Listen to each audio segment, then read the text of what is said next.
the regiment fight on for freedom with the help of armored mobile firepower.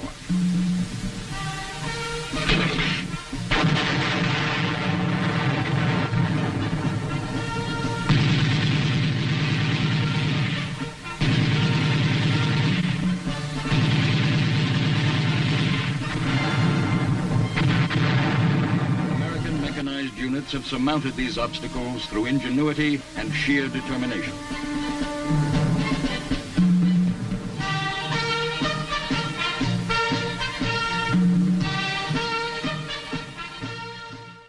Armor means a lot to the foot soldier.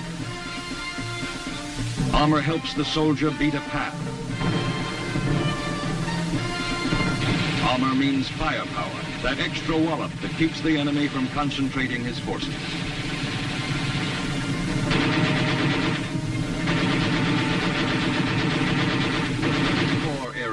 Regiment was assigned contains the capital of South Vietnam, Saigon. It also included strategic areas such as the Elephant's Ear and the trackless jungles of the Cambodian border. As an independent force in this vital area, the 11th Armored Cavalry gave needed support to elements of U.S. and Allied forces.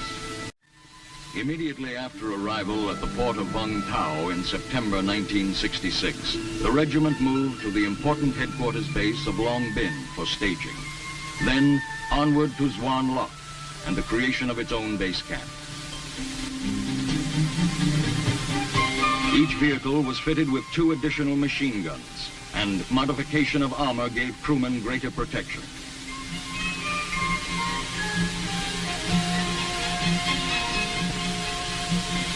Heavier armor, typified by the M48 tank, provided each squadron with a big punch.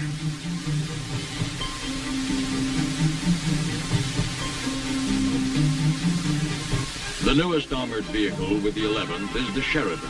It mounts a 152mm gun, which also launches the Shillelagh missile.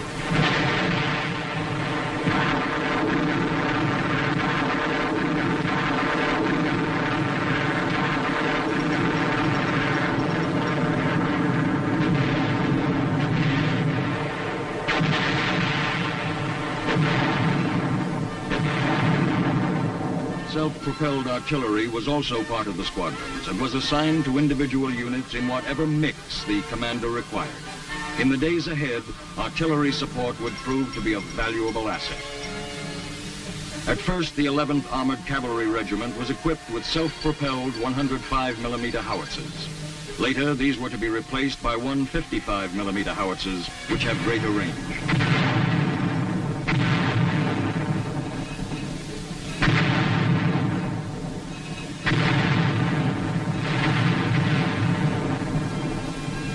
The regiment became a completely mobile reconnaissance and striking force. They became the only freewheeling armored unit of its kind in combat in Vietnam.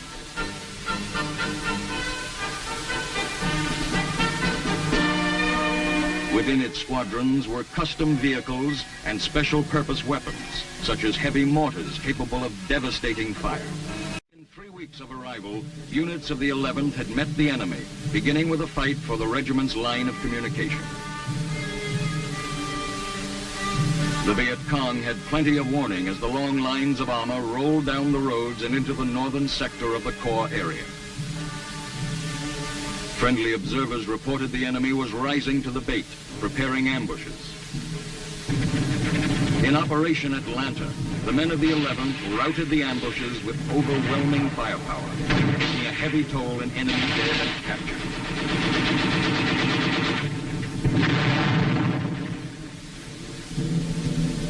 Many of the enemy's weapons were seized. Best of all, the Viet Cong learned respect for the regiment at the outset.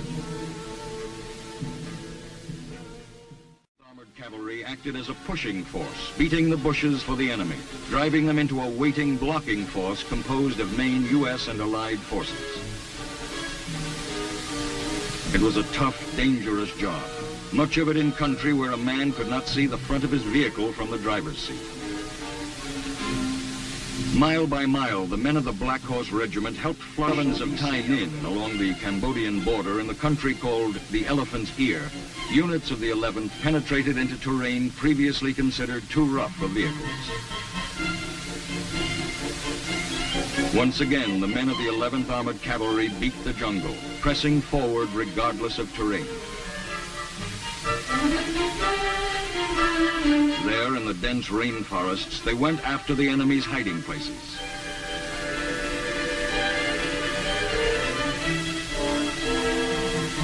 And the enemy was there.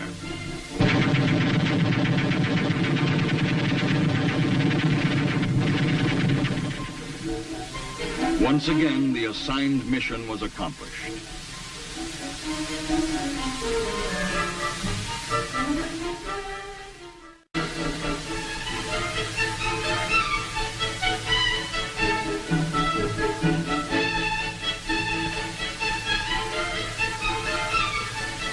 Strategic points, firing to keep the enemy off balance.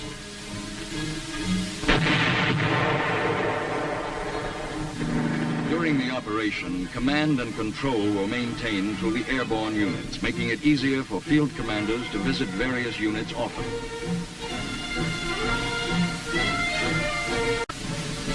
The return to action comes all too soon.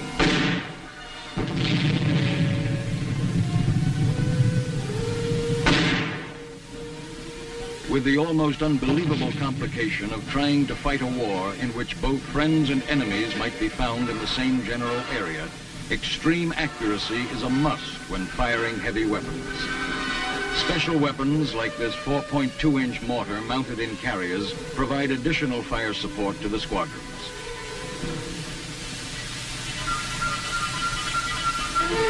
Fire! The operation went off with clock-like precision as the Australians pressed the enemy back.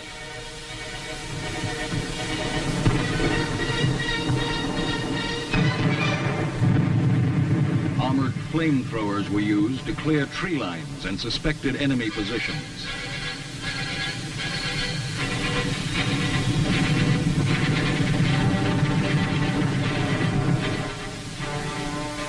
Then came the Vietnamese New Year, Tet. The enemy chose this occasion to unleash well-coordinated attacks in several areas of the Republic. Everywhere, the Viet Cong were met with counterattacks.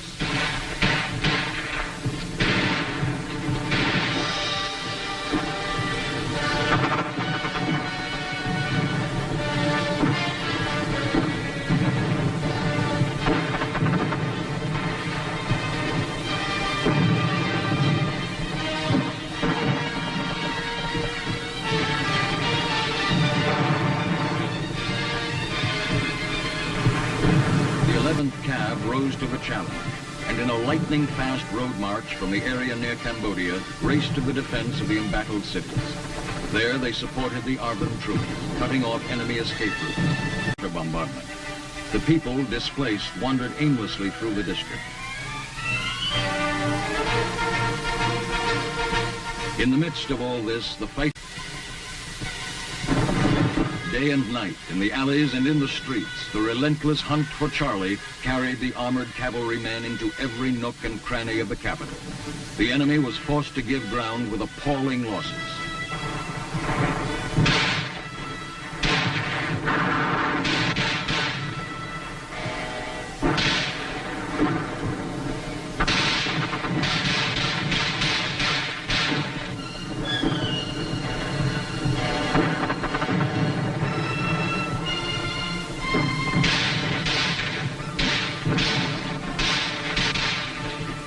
The ARVN forces distinguished themselves during the Tet campaign, acting aggressively to free their cities.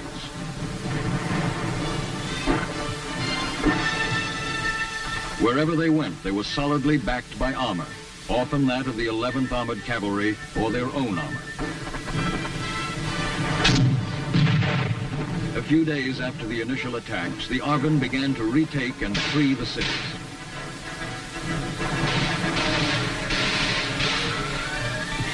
Soon it became evident that communications had been secured. The bridges remained open. Once again, traffic began to flow with armored vehicles everywhere.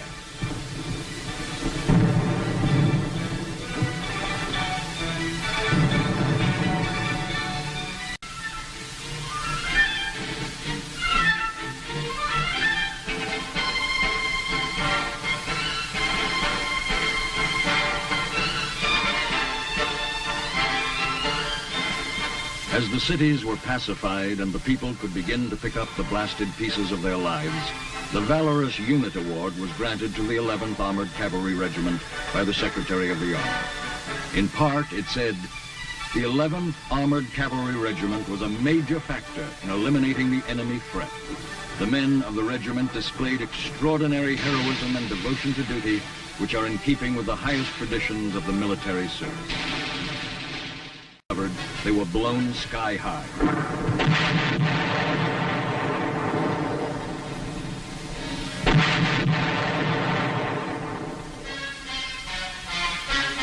In Operation Wiat Tan, which means resolve to win, the men of the Black Horse, together with the 25th ARVN Division, moved northwest of Saigon.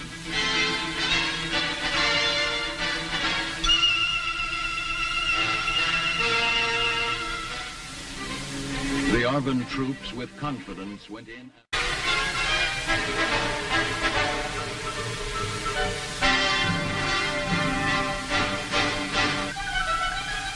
There was a lot of hard, dangerous work ferreting out the Viet Cong.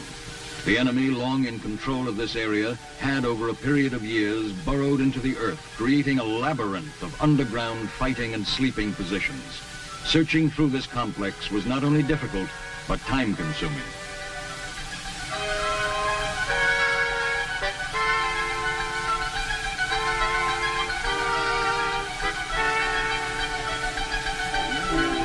Cover of darkness would plant mines along the most heavily traveled roads, despite the best efforts of our patrols. A portion of the road safe today was unsafe tomorrow. Almost every mine sweep uncovered something lethal. A Chinese communist 20-pound mine, big enough to blow the tracks off an ACAV. Once uncovered, these mines were destroyed by demolition experts using charges of plastic explosives.